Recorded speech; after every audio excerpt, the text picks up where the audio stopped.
How to fix picture-in-picture not working on YouTube. Hello guys, this is Atticus and welcome back to another tutorial video. In today's video, I'll teach you guys how you can fix picture-in-picture not working on YouTube. So without any further ado, let's dive right into it. So the first step that you'll need to take is open up your settings. After you open up your settings, scroll down and find General. After you find General, open it up.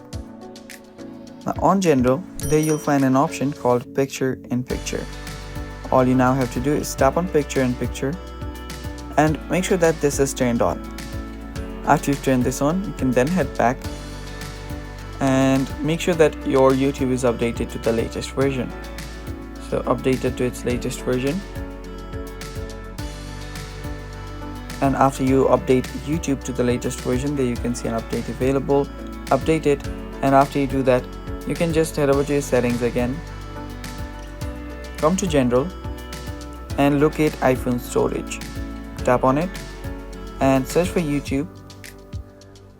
So let me just let it load, and there you should find YouTube. Open that up and offload the app. After you offload the app, your caches will just get deleted and then you can reinstall it. And after you do that, your picture-in-picture should work fine now. Thanks for watching. That is all for today's video. Stay tuned for more, and bye bye.